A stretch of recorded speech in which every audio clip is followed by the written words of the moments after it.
Assalamualaikum warahmatullahi wabarakatuh. Selamat pagi, salam sejahtera bagi kita semua.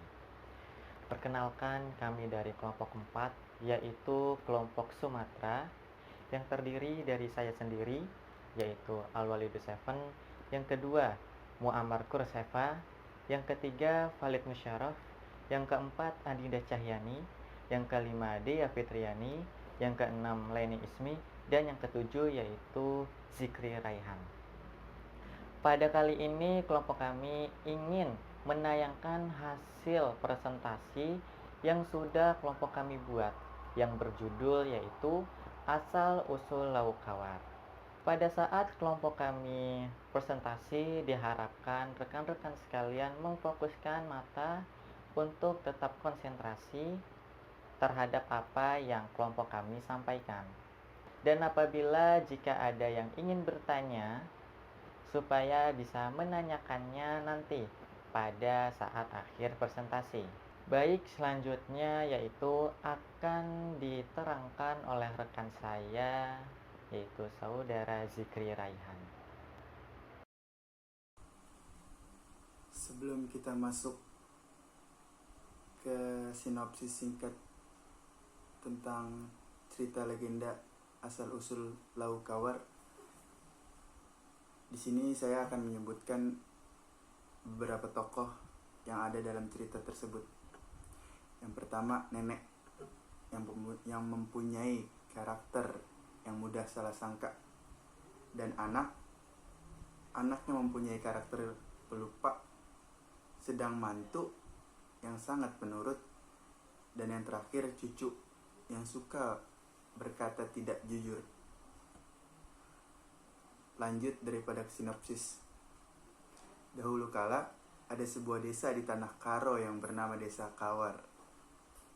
Desa ini sangat subur dan dikelilingi oleh pemandangan alam yang indah.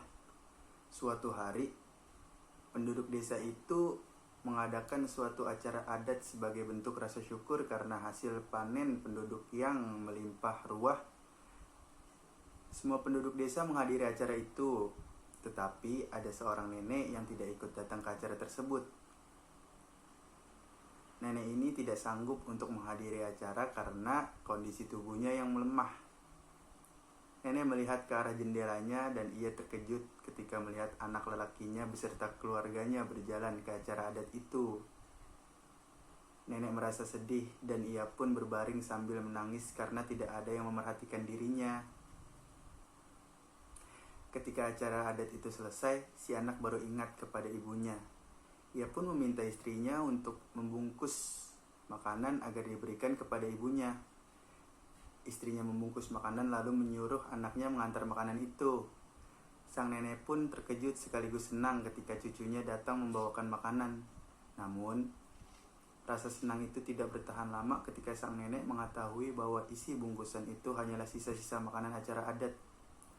Nenek tersebut tidak tahu bahwa yang memakan makanan itu adalah cucu dari anak tersebut. Nenek itu pun memanjatkan doa kepada Tuhan. Ia berharap bahwa memberikan pelajaran setimpal atas kedurhakaan anaknya. Beberapa saat kemudian terjadi gempa bumi, petir menyambar ke tanah, dan hujan tak henti-henti. Hujan turun begitu deras sehingga dalam waktu sekejap Desa Kawar sudah terendam dan menjadi sebuah kawah.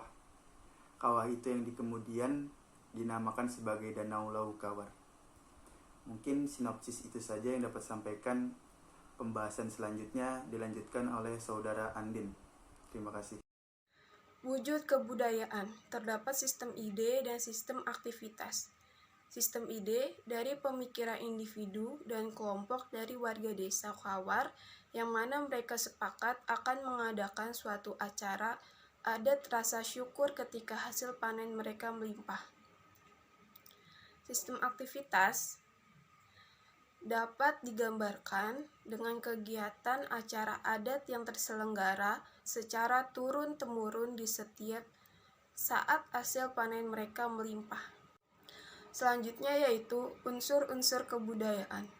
Yang pertama, sistem mata pencarian, yaitu berburu dan meramu, berternak, bercocok tanam di lading, menangkap ikan, bercocok tanam, menetap dengan sistem irigasi. Yang kedua, sistem religi.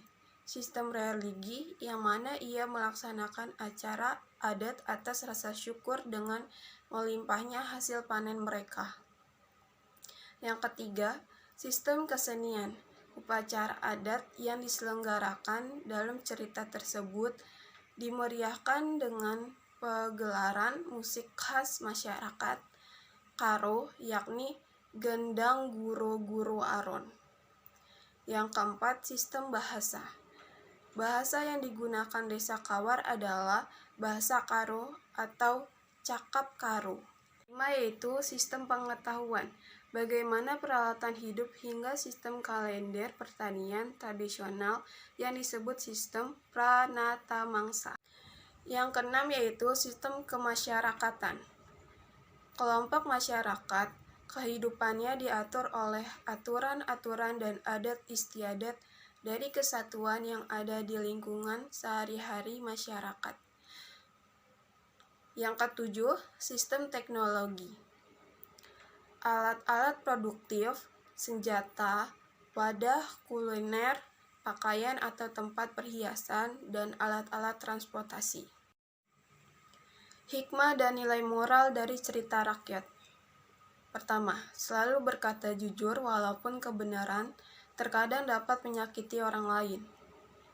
Kedua, jangan mudah berprasangka buruk kepada orang lain. Carilah kebenaran informasinya terlebih dahulu. Yang ketiga, ingat dan hargai orang tuamu di masa tuanya.